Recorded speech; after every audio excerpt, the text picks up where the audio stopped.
Hey guys, welcome back to the YouTube channel. Today we're going to be taking a look at iPadOS 17, which Apple dropped last September. So I've had the chance to play around with the new software for the past few weeks, and in this video I'm going to be going over my favorite features which I feel have made the biggest difference to my user experience. And throughout the video you'll see that there are definitely a number of new features. Not all of them are necessarily new. A lot of these features are just carryovers from the iPhone last year. So most of them are just sort of little refinements to the OS. But I think what you'll find is that when you combine all of these small updates together, I'd say that iPadOS 17 on a whole is a pretty substantial upgrade. But yeah, without further ado, let's get into the video. So starting off with the first new feature, and that's the redesigned home screen. So Apple have now given us the ability to create custom wallpapers with interactive widgets on the home screen. And I say this is a new feature, but technically the iPhones did have this feature last year with iOS 16. It's just now being brought over to the iPad in a much more iPad-like way. So if I press and hold anywhere on my wallpaper here, you can see that I can swipe through my different wallpapers. And if you want to create a new one from scratch, you swipe all the way right, tap this plus icon, and you'll be presented with a list of different backgrounds that you can select. So you've got this weather one here that shows you the weather throughout the day. You've got this hello one, which has sort of a Mac-like feel, and you can even swipe left and right to switch between different styles. You've got an astronomy one that I guess shows you different planets. You can even select your own photos from your album as you could previously, but the difference now is you can also swipe between different color options. Scrolling down, we've also got a bunch of emoji wallpapers, which personally I've never really used, but if this is something you're into, then I'm sure you'll like this. And if you scroll to the very bottom under collections, we've actually got the original iPad wallpaper that was used in the first ever iPad back in 2010. So, a little bit of nostalgia for the OG Apple fans out there. But once you've selected your wallpaper background, you can change things like the font and color of the time here. So if I tap on the time, I can swipe between different fonts. I can adjust things like the thickness of the text, and I can even adjust the color. So by default, all the timers are set to transparent, which essentially tries to blend in with your background. And I personally find this is the cleanest way to set your home screen.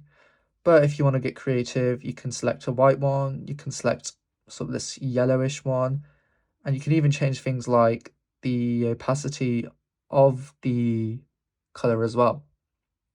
And you can get really granular with this. So if you tap on this rainbow circle here, we've obviously got our standard grid colors. You can click on spectrum where you can get really granular, and you've even got sliders as well. Personally, I'm not sure how many people are actually going to get this granular with the colors. I think most of us will just set it to either white or transparent because they look the cleanest. But it is nice that Apple have given us this option. It is very unlike Apple to give us this amount of customization, but I think it's a step in the right direction. You can also select what's displayed on the date icon here. So if you tap on the date, you can see that I can set it to show me the weather conditions. I can set it to show my next calendar event. If I scroll down, we've also got our next reminder. And some third-party apps like Gmail also let you open the app from here as well. So let's say I set this to weather. If I just quickly add this,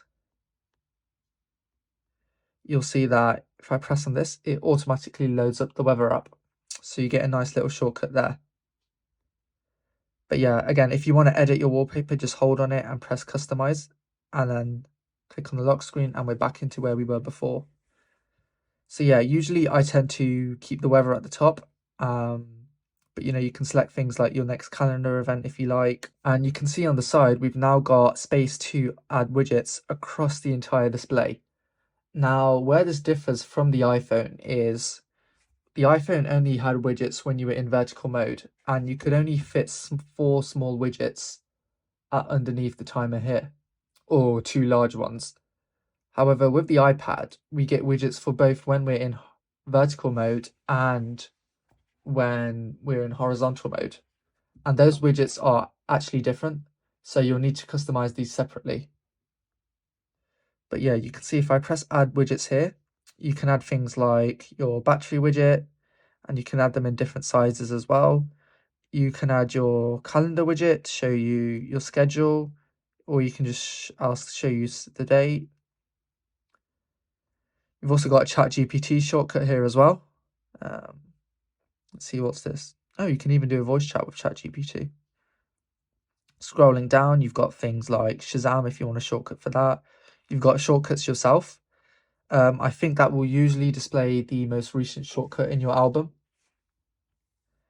And you've got things like reminders. And you can see here, I could fit up to 1, 2, 3, 4, 5, 6, 7, 8, 9, 10. You can in theory fit up to 20 small widgets if you wanted to. But yeah, you definitely get a lot of room with this. But let's say I select all of these. Now, if I switch the iPad to vertical mode, you'll see I'll now have to customize my widgets again, but separately. And I'll only be able to fit 4 small widgets here, like so. And those will be different to the ones that I've got when I'm in vertical mode or horizontal mode even.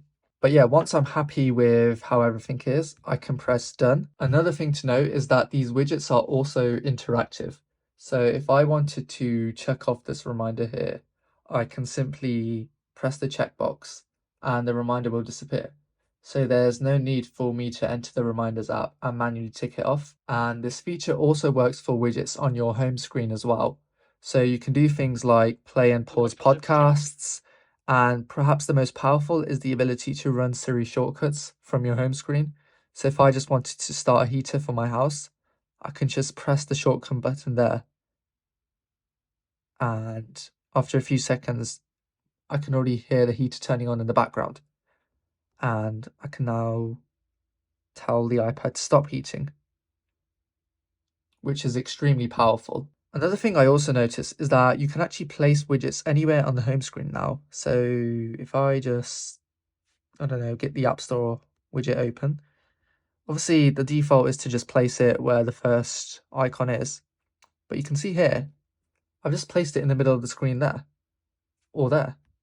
So it seems that Apple have given us a bit more flexibility with where we place widgets this year, which again doesn't seem very much like Apple to do this, but here you go.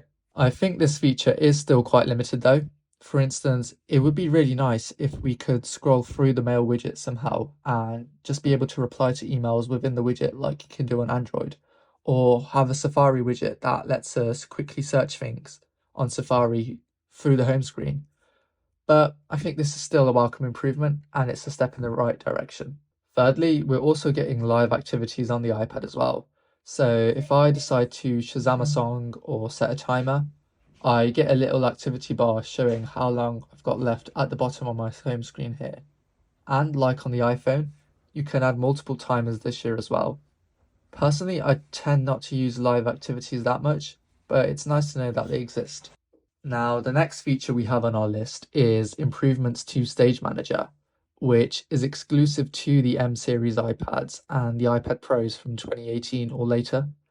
Funnily enough, this improvement got less than 10 seconds of discussion at Apple's WWDC keynote event, but I'd go to say that it's arguably one of the most important changes because last year I basically found Stage Manager unusable for me. Anytime I'd try and place an app somewhere, the system would just move all of my other apps, and I'd constantly be fighting the invisible grid system. And because of that, I quickly gave up on Stage Manager, unless I was using an external display. But I think now with iPadOS 17, those problems still exist. However, they've been significantly mitigated to the point where I think Stage Manager is now pretty usable. So for example, we still do have the grid system where apps can only enter a select number of sizes, but the number of possible sizes has expanded, which means the transition between resizing windows is a lot less jarring compared to before. I would like to see Apple continue increasing this so we can get an experience similar to the Mac, but I think this is definitely an improvement. Also, you'll see that you can now move and place windows a lot more freely, which I'm a big fan of. So previously, if you tried, I don't know, moving the music app over to the right, the news app would automatically move to the left. However, I can now place music over news. Obviously, I can't do this completely, or else I'd lose access to the news app on the touch device, and the iPad doesn't have a variation of mission control either. But this is still a better way of running Stage Manager compared to last year. Another thing you can do now is you can open apps within the same stage. So last year, if I wanted to add a new window, I'd have to drag the app into the stage. And sometimes the software would bug out and not even let me drag the app. However, now, if I'm using a keyboard, if I click on the app whilst holding the Shift key, the app will automatically open in that stage. Seems like a small thing, but it makes a huge difference during your day-to-day use with Stage Manager. Also, you can now use external webcams with an iPad as well. So the built-in webcam on the studio display now works when you plug the iPad in, and it should work for other monitors as well that have built-in webcams, or if you're plugging in an external camera via USB-C, that should also work too. Personally, I doubt that I'm ever going to use this feature because I take all of my video calls exclusively on my Mac, but if you're somebody who wants to use the iPad as their dedicated and only computer, then again, this is a step in the right direction. We've also got a health app as well now. I haven't really got too much to say here. It's basically just a beefed up version of the health app from the iPhone with a better UI that's able to display more data and take advantage of the iPad's larger screen. You can also track your mood as well now, which is useful for gathering mental health data. And Apple should, in theory, be releasing their new journal app later this year, although they haven't really said much about that.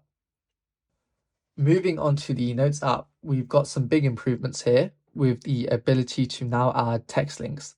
So if I want, I can link this section 1 page to my home screen and create an entire database just in the Notes app, which makes this application even more powerful. If you're somebody who works with PDFs a lot, like a student, you can now work with PDFs directly inside your note, a bit like apps such as GoodNotes or Notability, rather than having to open the PDF every time you want to edit it, which I'm sure will make editing documents a lot easier. Speaking of documents, there is also a feature that's supposed to let you use AI to automatically fill out PDF documents. A bit like how, I don't know if you've ever checked out a shopping basket online on Safari and they ask for your details.